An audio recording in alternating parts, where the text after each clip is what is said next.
Mən Firdovsi. Sizi inşaat sektoruna əlaqəli növbəti verilişdə salamlayıram.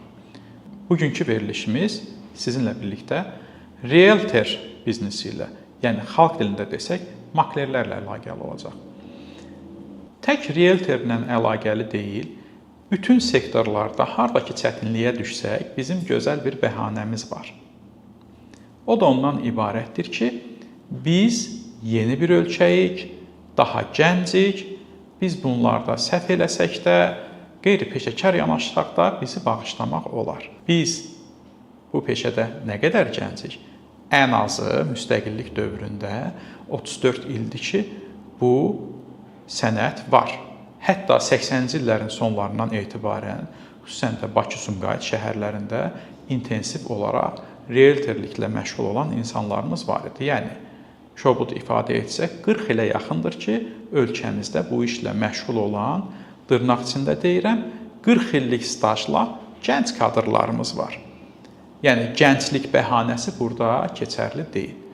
Ha belə, onu da qeyd edim ki, artıq texnologiya o qədər sürətli inkişaf edib ki, tez bir zamanda öyrənə bilirik. Belə ki, necəsə olur, biz TikTokda canlı yayım açıb, jeton istəməkdə və s. və ilaxır özümüzə görə öz aləmimizdə lağlağı eləməkdə gənc olmuruq, hər kəsdən öndə gedirik.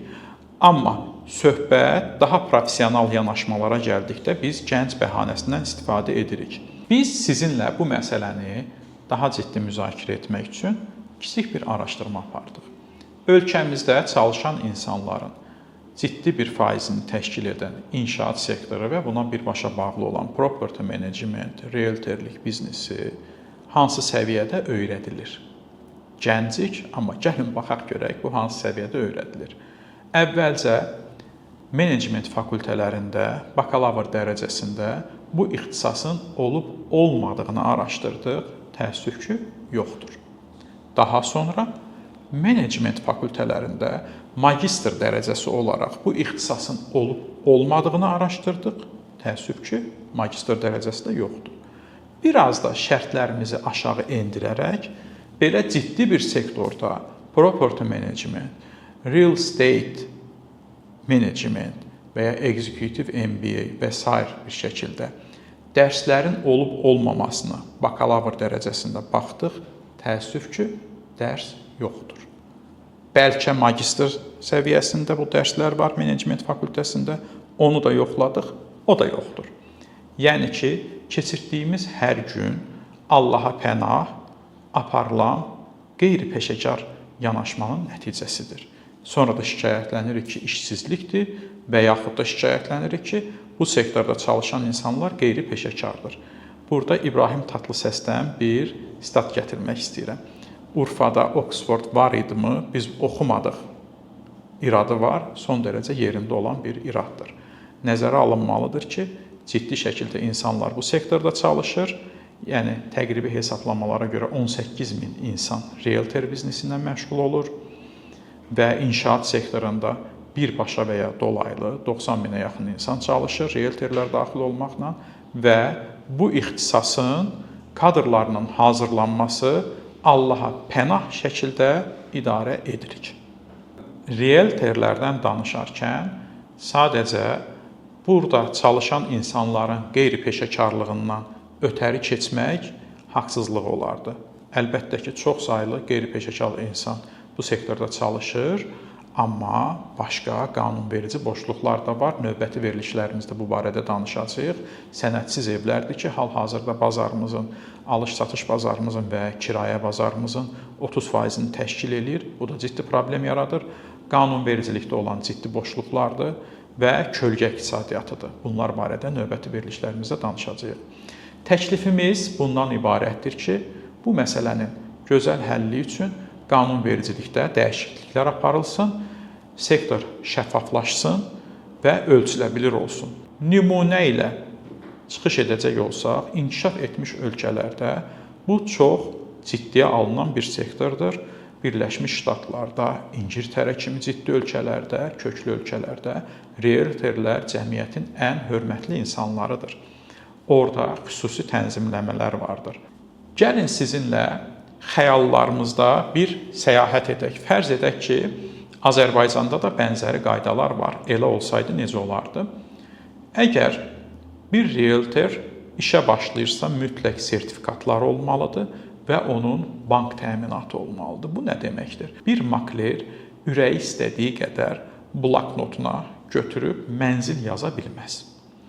Əvvəlcə onun bir bank təminatı olur, o təminatın həcmi müəyyənləşir. Məsələn, 6 milyon manat, 7 milyon manatlıq bir məbləğ müəyyənləşir. Daha sonra o məbləğlər çərçivəsində o makler və ya realtor riskə gedə bilər, yəni əmlak cəlb edə bilər.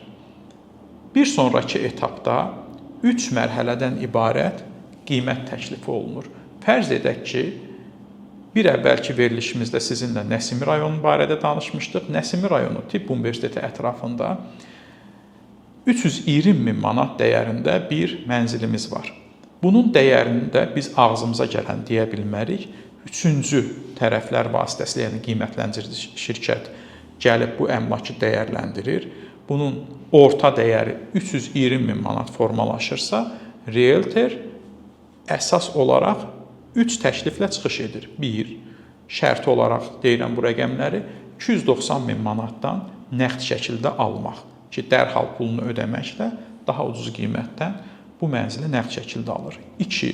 320 min manata 3 ay içində satmaq və 3. 340 min manata, yenə də rəqəm şərtidir, 6 ay içində satmaq. Bu müddət ərzində əgər nəqd alınmayıbsa eyni mənzil, ev sahibi imtina edərsə, məsəl üçün deyə bilər ki, mənim Sankt-Peterburqdan xalam gəl Bakıya qayıtdı, fikrimi dəyişdim. Əlbəttə ki, bilirik ki, bu başqa bir adama evini satmağa hazırlaşır. Belə olan halda mütləq eyni adam komissiyasını ödəməlidir realtor şirkətə. Fikrini dəyişdisə, komissiyasını ödəməlidir. Misal üçün götürək, realtor öhdəsinə götürür ki, mən bunu 320 min manata 3 ay içində satacağam. Satmasa nə olur? Biz axı demişdik, onun bank təminatı var. Təminat verən bank o evi ödənişini maliyyələşdirir təminatından. Realtor artıq o evlə yüklənmiş olur. Daha sonra o evi satır. Belə bir mexanizmlər aparmaqla həm sektor şəffaflaşar, həm ciddiyyət əmələ gələr, həm də ki, dövlət bilər ki, hansı ərazidə neyin dövriyyəsi hansı şəkildədir və insanlarımız da TikTokda açıb bəzi hallarda şit-şit zarafatlarla bu məsləyi dünyada son dərəcə hörmətli olan bu ixtisası hörmətdən salmazlar, ciddi yanaşmış olarlar. Növbəti verilişlərimizdə görüşərik. Əgər mövzu sizin marağınıza səbəb oldusa, verilişimizi bəyənməyi, paylaşmağı unutmayın. Şərhlərinizi gözləyirik.